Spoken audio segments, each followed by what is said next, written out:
2025 Asia Cup champions are India. దీనికి ప్రధాన కారణం మన తెలుగుడే Tilak Varma. What an outstanding knock. దిల్ ఖుష్ అయిపోయింది. కానీ ఫైనల్లో ఎన్ని ట్విస్ట్లు, ఎన్ని టర్న్లు. పాకిస్తాన్ ఫస్ట్ బ్యాటింగ్ చేస్తూ దూసుకొని వెళ్ళిపోయారు ఇట్లా. కానీ 113 for 1 దగ్గర నుంచి ఇట్లా కొలాప్స్ అయ్యారు. నెక్స్ట్ 33 రన్స్కి 9 వికెట్లు పడి ఆల్అౌట్ అయిపోయారు. Credit goals to Kuldeep Yadav mainly. And in reply India 20 for 3. అక్కడ తిలక్ వర్మ, శివం డూబే ఎట్లయితే ఇంపార్టెంట్ నాక్స్ ఆడి మ్యాచ్ గెలిపించారు కదా. One of the best knock Tilak నుంచి అయితే. అండ్ దాని తర్వాత కూడా డ్రామా కంటిన్యూ అయింది. ఇండియా మ్యాచ్ గెలిచిన తర్వాత ప్రైజ్ డిస్ట్రిబ్యూషన్ అప్పుడు Indian team didn't even trophy తీసుకోలేదు, అసలు కలెక్ట్ చేసుకోలేదు. దానికి కారణం ఏంటి? అండ్ ఆల్సో మ్యాచ్ తర్వాత honourable prime minister Narendra Modi ఏం ట్వీట్ పెట్టారు, అన్ని డిస్కస్ చేద్దాం ఈ వీడియోలో. నమస్కారం, welcome to Suman's takeout. Outstanding final ఉండింది ఇది ఏషియా కప్లో. And congratulations to you all. We're the champions India Asia Cup 2025. And దాంట్లో మన తెలుగు పవర్ చూపించాడు తిలక్ వర్మ. వాట్ ఎ నాక్.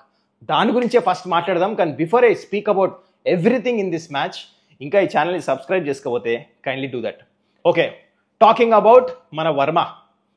పాకిస్తాన్ ఏమో శర్మ గురించి ప్రిపేర్ అయ్యి వచ్చారు, కానీ మన వర్మ మ్యాచ్ ఫినిష్ చేశాడు. అవుట్ స్టాండింగ్ మ్యాచ్ విన్నింగ్ నాక్ ఆడాడు.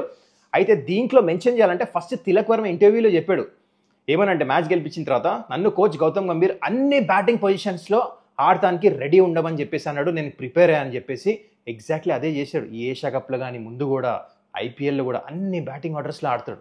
కష్టమైన టైంలో నెంబర్ 3, నెంబర్ 4, నెంబర్ 5, నెంబర్ 6. నేను చూడండి, ఇండియా వేరే 20 for 3 హై ప్రెషర్ మ్యాచ్. ఎన్ని పిచ్ అస్సలు సరిగ్గా లేదు. దిస్ వాజ్ నాట్ 170, 180 పిచ్, ఆ 160 పిచ్ అనమాట ఇది. అండ్ దీంట్లో బాల్ పడి మెల్లిగా వస్తుంది. అండ్ ప్రెషర్ ఉండింది. అభిషేక్ శర్మ, గిల్, సూర్యకుమార్ యాదవ్ అందరూ అవుట్ అయిపోయారు పవర్ ప్లేలో. And it was about 10 runs per over కొట్టాలి. ఎస్, సంజుతో పార్ట్నర్షిప్ చేశాడు, కానీ సంజు కూడా అవుట్ అయిపోయాడు. అండ్ దాని తర్వాత శివం దుబేతో ఎట్లయితే పార్ట్నర్షిప్ చేశాడో. అండ్ నాకు నచ్చింది ఏంటంటే ఎట్లయితే గేమ్ ప్లాన్ అండర్స్టాండ్ చేసుకుంటాడు కదా మ్యాచ్ ప్రెషర్ సిచ్యువేషన్లో ఉన్నప్పుడు తిలక్ వర్మ. అది వేరే బ్యాటర్స్ బ్యాటింగ్ చేశారు, రన్స్ కొట్టారు. అంటే సంజు కొట్టాడు, కానీ సంజు క్యాచ్ డ్రాప్ అయింది. ఈవెన్ శివం డువే మంచిగా ఆడాడు, కానీ తను కూడా మధ్యలో కొంచెం టెంటేటివ్ అనిపించాడు. కొంచెం ఎడ్జ్ తీసుకొని బాల్ గ్యాప్స్లో పడుతున్నాయి. కానీ Tilak Varma was in complete control. Do agree with me? Match చూస్తే మీరు ఒకవేళ అసలు ఆ కంట్రోల్, కంపోజర్, అంటే డిఫెన్స్ ఆడినా, సింగిల్స్ పరిగెట్టినా, ఒక రన్అట్ మిస్ అయింది, అది కూడా శివం డువే తప్పు, లేట్ కాల్ ఇచ్చాడు. అది మినహాయిస్తే ఈ వాజ్ ఇన్ కంప్లీట్ కంట్రోల్. నేను మ్యాచ్ గెలిపిస్తానే. మధ్యలో మైక్ హేసన్ వచ్చి గేమ్ ప్లాన్స్ చేంజ్ చేశాడు. అవుట్ సైడ్ ఆఫ్ స్టంప్ ఏమన్నాడు లాస్ట్ 3 overs. తిలక్ వర్మ అది ఎట్లా హ్యాండిల్ చేశారు మీరు గమనించాడా? అవుట్ సైడ్ ఆఫ్ స్టంప్ వెళ్ళి స్వీపులు కొడతాం. And finally goose bumps moment అంటే 4 balls 8 runs ఉన్నప్పుడు హ్యారిస్ రాఫ్ వేస్తే ఇట్లా కొట్టాడు కదా మిడ్ వికెట్ పైనుంచి 6. అండ్ గౌతమ్ గంభీర్ ఇట్లా సెలబ్రేట్ చేసి ఫుల్ యానిమేటెడ్. అది మాత్రం గూస్ బంప్స్ మూమెంట్. మజా వచ్చేసింది. Well done Tilak. Worth Varma, worth. Super batting చేసావు, మజా వచ్చేసింది. మన తెలుగు పవర్ ఏంటో చూపించావు. దిల్ ఖుష్ అయిపోయింది. మీరు కూడా కింద కమెంట్ చేయండి తిలక్ వర్మ నాక్ ఎట్లా ఆడాడో. మొత్తానికి మ్యాచ్ అయిపోయిన తర్వాత ప్రెస్ కాన్ఫరెన్స్లో ఇంటర్వ్యూలో చెప్పెడతాను చెక్ దే ఇండియా అని చెప్పేసి మజా వచ్చేసింది. So that was Tilak Varma. ఇంకా ఈ మ్యాచ్లో చాలా జరిగింది, దాని గురించి కూడా మాట్లాడదాం. ఈ మ్యాచ్లో మాత్రం చాలా ట్విస్ట్లు, టర్న్లు చూసాము. Starting off with Pakistan batting. Power ప్లేలో సాలిడ్ స్టార్ట్ వచ్చింది. ఇండియాకి ఫస్ట్ ఓవర్ వేసిన పవర్ ప్లేలో ఎవరు? శివం డుబే. దానికి కారణం ఇండియా ఒక్కటే జెన్యున్ ఫాస్ట్ బౌలర్ బూమ్రాతో వెళ్ళారు ప్లేయింగ్ 11లో. ఎందుకంటే they needed A extra batter. Anyways మంచిగా వేసాడు శివం డుబే పవర్ ప్లేలో. కానీ పాకిస్తాన్ బూమ్రాని అటాక్ చేశారు. అండ్ ఓపెనర్ ఫరాన్ చాలా మంచి బ్యాటింగ్ చేశాడు. మంచి స్టార్ట్ వచ్చింది. దేవర్ 113 for 1. అక్కడ సెకండ్ వికెట్ పడింది. అక్కడ నుంచి నెక్స్ట్ 33 runsకి 9 వికెట్లు పడిపోయినాయి. 145 ఆల్అౌట్. దానికి main reason India spinners. Axar Patel మంచిగా చేశాడు. Outstanding bowling from Kuldeep. 17th ఓవర్లో 3 వికెట్లు, ప్లస్ దాంతో ఇంకో వికెట్ తీసుకొని 4 వికెట్లు. And Varun Chakravarthy did what he did. అయితే ఈ పిచ్ సరిగా రీడ్ చేయలేదు Pakistan. This was not a 180, 190 pitch. మరీ ఎక్కువ కొడతానికి వెళ్ళారు వాళ్ళు. వాళ్ళ గేమ్ ప్లాన్ ఏముండిందంటే వికెట్స్ చేతిలో ఉన్నాయి కూడా కొట్టేద్దామో, అటాక్ చేద్దామని పని చేయలే. ఎందుకంటే పిచ్లో అంత పేస్ లేదు, ground is big. And Kuldeep, Varun Chakravarthy are world class bowlers. Variations ఉన్నాయి. కొట్టలేపారు, అవుట్ అయిపోయారు. దాంట్లో నాకు నచ్చింది ఏంటంటే బూమ్రా ఎట్లయితే హ్యారిస్ రావుని అవుట్ చేసి ఇట్లా సెలబ్రేట్ చేశాడు కదా, సూపర్ ఉండింది అది మాత్రము. ఎనీవేస్ 145కి రిస్ట్రిక్ట్ అయిపోయారు. షాక్లో వెళ్ళిపోయారు పాకిస్తాన్. అయితే ఇండియా బ్యాటింగ్ వచ్చే ముందు ఎవ్రీ1 వేర్ ఫుల్ కాన్ఫిడెంట్. ఈ మ్యాచ్ అభిషేక్ శర్మ ఏమో ఒక 10 ఓవర్లు ఉంటే మ్యాచ్ అయిపోతుంది, 15th ఓవర్ కనే అయిపోతుంది, మొత్తం కంప్లీట్ చేస్తారని చెప్పేసి బహుశా చాలామంది అనుకొని ఉంటారు, కానీ అందుకని cricket is a very funny game, ఏమైనా అవ్వచ్చు. 3 వికెట్లు పడిపోయినాయి, 20 for 3 India.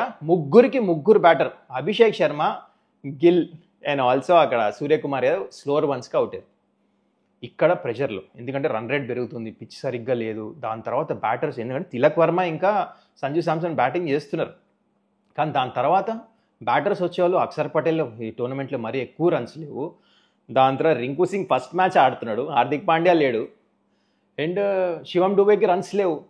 So it was a very tensed moment. ఏమవుతుంది, మెల్లిగా రన్ రేట్ పెరుగుతుంది, కానీ ఇక్కడ ఏం ఆడాడు వర్మ మాత్రం బాబా సూపర్ బ్యాటింగ్ చేశాడు. ఆల్రెడీ మా వర్మ గురించి డిస్కస్ చేసాం. అయితే సంజు కూడా మంచిగా ఆడాడు, ఒక ఆపర్చునిటీ వచ్చింది సంజుకి స్క్వేర్ లెగ్లో క్యాచ్ డ్రాప్ అయిన తర్వాత, కానీ దాని తర్వాత సంజు అవుట్ అయ్యాడు.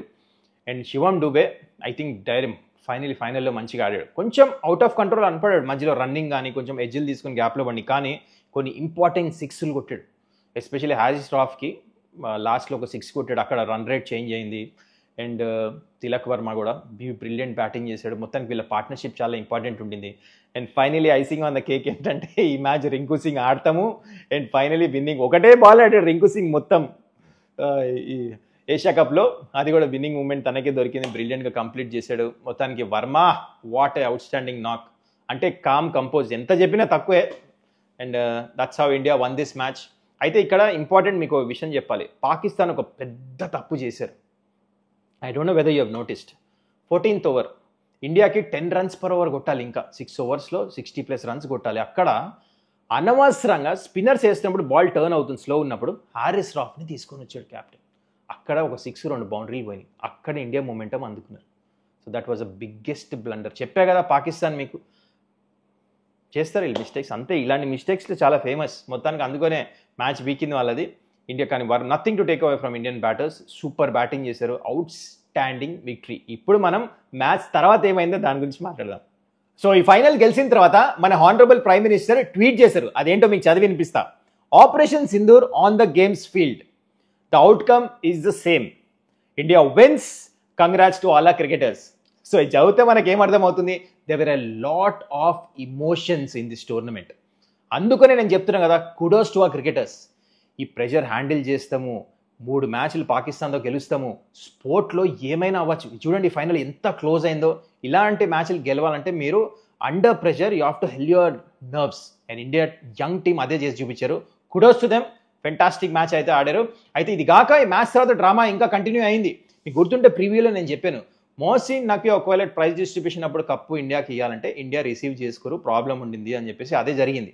తనేమో నేను కప్పు ఇస్తా అని చెప్పేసి కూర్చున్నాడు అక్కడ, ఇండియా ఏమో తీసుకొని. అందుకని 1 hour డిలే అయింది అక్కడ మ్యాచ్ తర్వాత. ఇమీడియట్లీ అవ్వడు కదా ప్రైజ్ డిస్ట్రిబ్యూషన్, అది జరగలే. మొత్తానికి 1 hour తర్వాత స్టార్ట్ అయింది. Player of the match Tilak Varma, player of the tournament Abhishek Sharma, వేరే వాళ్ళు ఇచ్చారు అది అదర్ పర్సన్, అందుకని వాళ్ళిద్దరు అది తీసుకున్నారు. అయితే దాని తర్వాత సైమన్ డోల్ అనౌన్స్ చేశాడు, India doesn't want to receive the cup అని చెప్పేసి. దాని కారణం ఏంటంటే Mohsin Naqvi wanted to give, so India boycott చేసింది. Simple, that is what we came to know ఇప్పుడు దాకా. సో అది సంగతి. మొత్తానికి డ్రామా కూడా జరిగింది. సో ఇండియా అయితే కప్ గెలిచిపోయింది, సాలిడ్ ఏషియా కప్. 3 సార్లు పాకిస్తాన్ డిఫీట్ చేస్తాం కదా, కంప్లీట్లీ టోర్నమెంట్లో ఇండియా అన్బీటెన్. అది నాకు నచ్చింది more than anything else.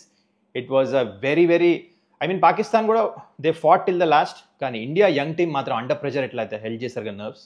Kudos to them once again. So that's it guys, I hope you enjoy this video. ఈ మ్యాచ్ గురించి, ఈ టోర్నమెంట్ గురించి ఎట్లా అనిపించింది, అండ్ ఎస్పెషల్లీ తిలక్ వర్మ నాక్ గురించి కింద కమెంట్ చేయండి. మళ్ళీ మనం నెక్స్ట్ వీడియోలో కలుద్దాం. ఇంకా ఛానల్ సబ్స్క్రైబ్ చేసుకోకపోతే కైండ్లీ డూ దట్. చలో బాయ్.